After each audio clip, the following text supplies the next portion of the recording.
नमस्ते दोस्तों, स्वागत है आपका स्वप्न स्टडी यूपीएससी में। और UPSC prelims 2024 economic and social development के पॉइंट ऑफ व्यू से जो करंट इकोनॉमिक अफेयर्स है, इनकी चर्चा हम इस सेशन में करते हैं। तो चलिए शुरू करते हैं।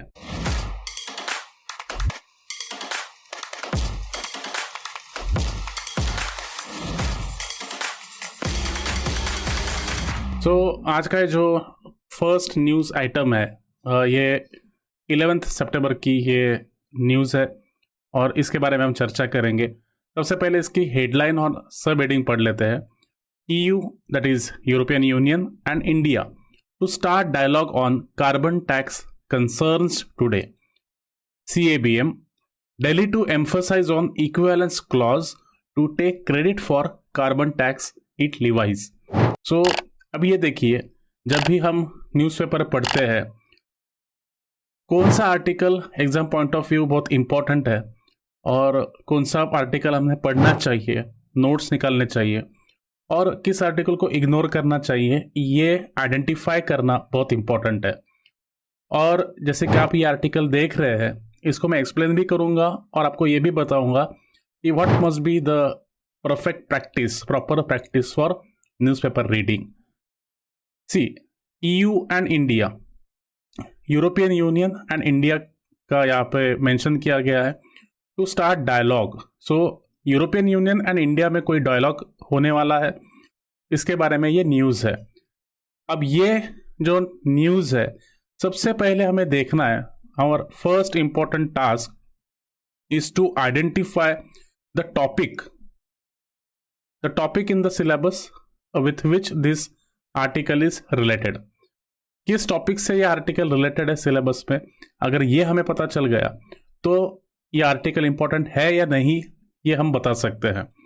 तो अगर हम सिलेबस देखेंगे तो जो हमारा बायलैटरल डायलॉग्स है या बायलैटरल रिलेशंस है, यूपीएससी मेंस पेपर 2, इसमें जो बायलैटरल रिलेशंस है, इस टॉपिक के अंदर ये इस टॉपिक के अंदर ये जो न्यूज़ है वो आती है, रिलेटेड है। और सिमिलरली जो हमारा यूपीएससी मेंस पेपर 3 है इकोनॉमिक्स का, तो इसमें जो इंडिया के इकोनॉमिक इंटरेक्शंस है फॉरेन कंट्रीज़ के साथ, ग्लोबल बॉडीज़ के साथ, या जो ग्लोबल इकोनॉमिक ग्रुपिंग्स है उनके साथ, तो इन पे आपको सवाल पूछे जाते हैं। सो इन दैट मैनर अगर हम इस आर्टिकल का इम्पोर्टेंस देखें तो ये बहुत इंपॉर्टेंट आर्टिकल है, क्योंकि यहाँ यूरोपियन यूनियन और इंडिया ये कोई एक नया डायलॉग स्टार्ट करने जा रहे हैं। हम सबको पता है कि पहले से ही India European Union free trade area, India EU FTA talks चल रहे हैं, फ्री ट्रेड एरिया टॉक्स चल रहे हैं, जिसमें ट्रेड रिलेशंस कैसे और मजबूत हो, इंडिया किस प्रकार से EU को एक्सपोर्ट कर सकता है, किस प्रकार EU इंडिया में अपने गुड्स एंड सर्विसेज भेज सकता है, इस पे एक फ्री ट्रेड एरिया जहां फ्रीली ट्रेड हो दोनों इकोनॉमिक ब्लॉक्स में, एक इंडिया है और एक यूरोपियन यूनियन है, तो इस पे चर्चा हो रही है। और एक नया डायलॉग किक स्टार्ट करने की बात इस आर्टिकल में की जा रही है। सो इसमें जो सब हेडिंग है ये भी देखिए। अब ये डायलॉग किससे इंपॉर्टेंट है या किससे रिलेटेड है ये भी समझिए। कार्बन टैक्स के बारे में बात की गई है। India and EU they are about to start a dialogue on carbon tax, और न्यू दिल्ली को इसके बारे में कुछ कंसर्न्स है। और Delhi to emphasise on equivalence clause to take credit for carbon tax it levies. So exactly carbon tax क्या है, न्यू दिल्ली के क्या कंसर्न्स है, यूरोपियन यूनियन के क्या पॉलिसीज है जिसके बारे में दिल्ली को, मतलब इंडिया को कंसर्न्स है, ये हमें इस आर्टिकल से समझना है। और ये सारा इशू यूपीएससी मेंस से रिलेटेड है। सो इस आर्टिकल का अगर पूरा सार मैं आपको बताना चाहूँ तो यूरोपियन यूनियन का एक पॉलिसी है, that is CABM, carbon border adjustment mechanism. So ये क्या है? For example this is a European Union. European Union की सारी कंट्रीज को ये मैं एक डायग्राम के पॉइंट ऑफ व्यू से एक रिप्रेजेंट करता हूँ, और यूरोपियन यूनियन बाकी कंट्रीज के साथ जो ट्रेड रिलेशंस है उसमें कार्बन टैक्स या कार्बन को इंक्लूड करना चाहती है। इसमें यह पॉलिसी है कि इंडिया या फिर कोई दूसरा देश अगर यूरोपियन यूनियन को कुछ गुड्स एक्सपोर्ट करता है तो उन पे कार्बन टैक्स लगाया जाएगा। ओके, क्योंकि यूरोपियन यूनियन ये मानता है कि क्लाइमेट चेंज एंड जो कार्बन एमिशंस है उसको कंट्रोल में लाना चाहिए। आप सबको पता है कि 2015 में जो पेरिस एग्रीमेंट हुई है उसमें कुछ टारगेट्स हमने डिसाइड किए जिससे हमें कार्बन एमिशंस को कंट्रोल करना है। तो ईयू ने ये कहा है CABM के थ्रू, CABM, कि CABM में ये पॉलिसी है कि हम जिस भी कंट्री से हम इंपोर्ट करेंगे उन पे अगर कार्बन एमिशंस हो रहे हैं, फॉर एग्जांपल कोई गुड या सर्विसेज है, उसके प्रोडक्शन के समय अगर कार्बन एमिशंस हो रहे हैं, CO2 एमिशंस हो रहे हैं, तो हम उस पर टैक्स लगाएंगे। ठीक है, अब ये इंटरनेशनल ट्रेड की हम बात करेंगे तो इंटरनेशनल ट्रेड को रेगुलेट करने वाली बॉडी आप सबको पता है, that is WTO, World Trade Organization. Okay, World Trade Organization क्या कहती है कि इंटरनेशनल ट्रेड ये फ्री होना चाहिए, इसमें कोई रिस्ट्रिक्शंस नहीं होने चाहिए। कंट्रीज एक दूसरे को सपोर्ट करेगी या एक दूसरे के लिए ट्रेड बैरियर्स खड़े नहीं करेंगी। बट यूरोपियन यूनियन का मानना है कि हमारी जो पॉलिसी है, हमारी जो CABM पॉलिसी है, ये WTO के रूल्स एंड रेगुलेशन के अनुसार है। सो हम कोई भी WTO का रूल नहीं तोड़ रहे हैं, ऐसा इनका दावा है। सो अगर ये होता है, CABM अगर लागू होता है, यूरोपियन यूनियन अगर इसे स्ट्रिक्टली फॉलो करती है, तो कई सारी इंडस्ट्रीज हैम्पर होने वाली है।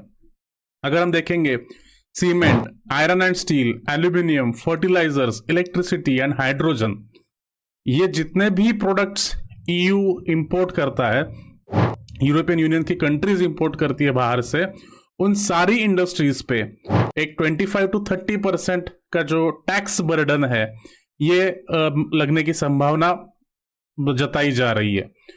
कार्बन अगर हम इंडस्ट्रीज देखेंगे तो ये सारी इंडस्ट्रीज, और स्पेसिफिकली अगर हम इंडिया की बात करें तो इंडिया की जो आयरन एंड स्टील इंडस्ट्री है और एल्यूमिनियम इंडस्ट्री है, इसे सबसे ज्यादा फटका बैठने वाला है EU के इस डिसीजन से। और इसी के कारण न्यू दिल्ली को और इंडिया को, मतलब इंडिया को रिप्रेजेंट करने के लिए हम कभी कभी दिल्ली भी बोलते हैं, न्यूज़पेपर में डायरेक्टली इंडिया की जगह पे दिल्ली यूज करते हैं। सो न्यू दिल्ली या इंडिया को इसके बारे में कंसर्न है। ऑब्वियस है कि अगर CABM को इम्प्लीमेंट किया जाता है तो हमारी iron and steel and aluminium industry को जोरदार नुकसान सहना पड़ेगा, ज्यादा टैक्स पे करना पड़ेगा। तो इस बारे में दिल्ली को कंसर्न्स है, और इसी कंसर्न्स पे European Union and India are going to talk and they are going to start a dialogue. अब इंडिया के बारे में क्या मतलब क्या कंसर्न्स है इस पूरी प्रोसेस, CABM जो पॉलिसी है यूरोपियन यूनियन की, इसको लेकर क्या क्या कंसर्न्स है। सो सबसे पहला कंसर्न है equivalence of carbon credit trading system. European union और इंडिया, इनका ट्रेड चलता है, और इंडिया की जो इंडस्ट्री है, इंडिया का कहना है कि आप जो भी कार्बन टैक्स लगाओगे तो हम हमारी पॉलिसीज में इसको इंक्लूड करेंगे, क्योंकि CABM में एक ये भी किया जा सकता है कि यूरोपियन यूनियन जो भी टैक्स लगाएगा, अगर इंडिया ऑलरेडी उसे अपने इंडस्ट्रीज पे इंपोज करेगा तो EU उन्हें छूट देने वाली है या फिर रियायत देने वाली है। ऑलरेडी अगर कोई एल्यूमिनियम या स्टील इंडस्ट्री है, स्टील कंपनी है, और वो अगर स्टील एक्सपोर्ट कर रही है यूरोपियन यूनियन को, और इस कंपनी ने ऑलरेडी टैक्स पे किया है गवर्नमेंट ऑफ इंडिया को, तो EU इसे डबल टैक्स नहीं लगा सकता। सो इंडिया इज सेइंग कि जो आप टैक्सेशन पॉलिसीज की बात कर रहे हो, उन टैक्सेशन पॉलिसीज को इक्विवेलेंट मैनर में हम इंडिया में इंप्लीमेंट करना चाहते हैं, ताकि इनका डबल टैक्सेशन ना हो और हमारे भी इंडस्ट्री को थोड़ा एक डिसिप्लिन मिले। अब देखिए, कार्बन टैक्स तो यूरोपियन यूनियन लगाएगा, यूरोपियन यूनियन ने डिसाइड किया है तो वो उसके पीछे तो नहीं लेगा, but India is taking a stance कि हम आपकी पॉलिसीज को हमारे टैक्सेशन पॉलिसीज में इंटीग्रेट करना चाहेंगे, ताकि हमारी इंडस्ट्रीज को डबल टैक्सेशन ना फेस हो या एडिशनल टैक्सेशन बर्डन ना सहना पड़े। उसके बाद जो वेरिफिकेशन प्रोसेस है, जो भी इंडियन कंपनीज यूरोपियन यूनियन को माल भेज रही है, एक्सपोर्ट कर रही है, तो उसके लिए कुछ वेरिफिकेशन प्रोसेसेस होती है। उसके बाद जो टैक्स सिस्टम है उसका वेरिफिकेशन कि कोई कंपनी ठीक से टैक्स पे करती है या नहीं, इसको कैसे देखा जाए। कंप्लायंसेस कि CABM मेजर अगर इम्प्लीमेंट होंगे तो किस प्रकार से कंप्लायंसेस फॉलो करने पड़ेंगे, ये सारे इंडिया के कंसर्न्स है। इंडिया का सबसे इंपॉर्टेंट कंसर्न ये भी है कि पुटिंग अ फेयर प्राइस, कि यूरोपियन यूनियन कार्बन टैक्स लगाएगा तो इसका ज्यादा बर्डन इंडियन इंडस्ट्री पे नहीं होना चाहिए। सीमेंट, ये जो सारी इंडस्ट्रीज की हमने बात की है, सीमेंट है, आयरन स्टील है, एल्यूमिनियम है, फर्टिलाइजर, ये सारी इंडस्ट्रीज को फटका सहन करना पड़ेगा। तो कहीं ना कहीं कुछ रियायत मिलेगी, कहीं ना कहीं कुछ छूट मिलेगी इंडियन इंडस्ट्रीज को। ये इंडियन गवर्नमेंट का प्रयास है। और सबसे इंपॉर्टेंट 2 चीजें जो इस न्यूज आर्टिकल में डिस्कस की गई, that is data safety issue and common but differentiated responsibility. अगर यूरोपियन यूनियन CABM के नाम पर अब जब भी कोई कंपनी इंडिया से, ये फॉर एग्जांपल इंडियन इकोनॉमी है और ये कोई कंपनी है और ये यूरोपियन यूनियन में हम अपना माल एक्सपोर्ट कर रही है, तो इसके साथ साथ यूरोपियन यूनियन के कई सारे रूल्स एंड रेगुलेशंस है जिसके तहत इन कंपनीज को डेटा शेयर करना पड़ता है यूरोपियन यूनियन के साथ। कुछ इंफॉर्मेशन शेयर करनी पड़ती है, कुछ डिटेल्स शेयर करनी पड़ती है अबाउट दैट प्रोडक्ट। अब ये जो प्रोडक्ट है इसके बारे में जो डिटेल्स है वो बहुत सेंसिटिव इंफॉर्मेशन है, बहुत इंपॉर्टेंट इंफॉर्मेशन है। कभी कभी यूरोपियन यूनियन प्रोसेस के बारे में भी डेटा मांग लेता है कि आपने इस प्रोडक्ट को किस प्रोसेस के थ्रू बनाया। अगर वो प्रोसेस गलत है या अनहाइजेनिक है या अनहेल्दी है तो हम इसे इंपोर्ट नहीं करेंगे, ऐसा बताया जाता है। क्योंकि अगर हम WTO के रूल्स एंड रेगुलेशंस देखेंगे तो उसमें सैनिटरी एंड फाइटोसैनिटरी जो मैकेनिज्म्स है या मेजर्स है उनका कारण दिखाया जाता है कि आप ये जो प्रोडक्शन कर रहे हो ये दिस इज नॉट सैनिटाइज, या ये साफ सुथरा नहीं है, या इससे हार्मफुल के लिए केमिकल्स पैदा होते हैं, या इससे हार्मफुल टॉक्सिक एलिमेंट्स क्रिएट होते हैं। तो ये जो प्रोसेसेस है, किसी भी प्रोडक्ट को अगर यूरोपियन यूनियन इंपोर्ट करता है तो बहुत सारी इंफॉर्मेशन पूछता है, और ये जो डिटेल्स है, प्रोडक्ट डिटेल्स है, प्रोसेस डिटेल्स है, this is very sensitive information और ये लीक भी हो सकती है। और अगर लीक हो जाती है तो इंडियन कंपनीज को सफर करना पड़ेगा, क्योंकि इंडियन कंपनीज का वो बिजनेस सीक्रेट होगा। तो इस डेटा सेफ्टी को कैसे इंश्योर किया जाएगा, ये भी दिल्ली का एक बड़ा कंसर्न है। उसके बाद common but differentiated responsibility. India European union को ये याद दिलाना चाहता है कि 2015 में जो पेरिस एग्रीमेंट हुआ था जिसमें कॉमन बट डिफरेंशिएटेड रिस्पॉन्सिबिलिटी को अडॉप्ट किया था, कि सबसे इंपॉर्टेंट बात कि क्लाइमेट चेंज हो रहा है, क्लाइमेट चेंज को रोकने के लिए सबकी कॉमन रिस्पॉन्सिबिलिटी है।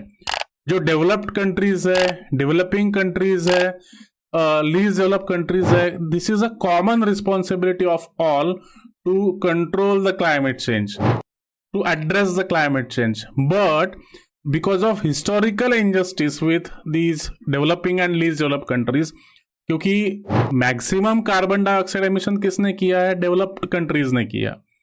क्योंकि जैसे ही इंडस्ट्रियल रिवोल्यूशन शुरू हुई उसके बाद ही एनवायरनमेंट में कार्बन डाइऑक्साइड का कॉन्सेंट्रेशन बढ़ा है, और इसमें सबसे ज्यादा जो रिस्पॉन्सिबिलिटी है यह डेवलप्ड कंट्रीज की है। और इसीलिए क्लाइमेट चेंज को फेस करने के लिए, टैकल करने के लिए डिफरेंशिएटेड रिस्पॉन्सिबिलिटी, मतलब कहीं ना कहीं डेवलप्ड कंट्रीज की रिस्पॉन्सिबिलिटी ज्यादा होगी और डेवलपिंग कंट्रीज या लीस्ट डेवलप्ड कंट्रीज की रिस्पॉन्सिबिलिटी कम होगी।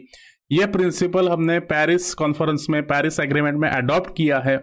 ये भी इंडिया यूरोपियन यूनियन को याद दिलाना चाहता है as per this dialogue process. सो ये सारी बातें इस आर्टिकल में दी गई है, पॉइंट बाय पॉइंट मैंने इस आर्टिकल को आपके सामने रखा है। इस आर्टिकल में जो भी बातें की गई है इस आर्टिकल में मैंने हाईलाइट की है, और जो भी इंपॉर्टेंट रेफरेंसेस है, WTO के रेफरेंसेस है जो इस आर्टिकल में नहीं दिए हैं, वो भी आपके सामने रखने की मैंने कोशिश की है। सो आई होप आपको ये सारा इशू समझ में आ गया होगा। अगर आपके कुछ डाउट्स है, आपको कुछ पूछना है, तो you can ask, always ask in the comments. आपकी प्रतिक्रिया, आपके जो रिएक्शंस है, आपके जो सजेशंस है, वो भी आप कमेंट बॉक्स में मुझे बताइए कि इस पूरे डिस्कशन को हम कैसे और इम्प्रूव कर सकते हैं। आपको क्या और एडिशनल इन्फॉर्मेशन चाहिए, prelims point of view, mains point of view, आपके क्या रिक्वायरमेंट्स है, ये भी आप मुझे कमेंट सेक्शन में बताइए। और इसी प्रकार करंट अफेयर्स को समझने के लिए स्वप्न स्टडीज यूपीएससी को सब्सक्राइब कीजिए। अगर आपको ये वीडियो अच्छा लगा है तो लाइक कीजिए। और हाँ, आपके जो दोस्त है, जो आपके जो पीयर्स है, जो यूपीएससी की प्रिपरेशन कर रहे हैं, उन्हें ये वीडियो भेजिए ताकि उन्हें भी थोड़ा सा ये पता चले, उन्हें भी ये जो क्रूशियल इन्फॉर्मेशन है जो मैं शेयर करने जा रहा हूँ वो भी उन्हें मिले। उनका भी कुछ अगर उनको भी उनकी स्टडीज़ में कुछ मदद हो जाती है तो वो भी एक अच्छी बात हो सकती है। और हम इस डायलॉग के थ्रू, इस इकोनॉमिक करंट्स के थ्रू एक अच्छा हम कन्वर्सेशन किक स्टार्ट कर सकते हैं, जिसके बेसिस पे आपका UPSC prelims and UPSC mains की प्रिपरेशन बहुत स्ट्रॉन्ग एंड फ्रूटफुल साबित हो। सो आई होप आपका ये जो सेशन था, जो 10-15 मिनट मैंने आपके साथ बिताया, इससे आपको ज़रूर फ़ायदा होगा। तो मिलते हैं अगले वीडियो में। Thank you so much.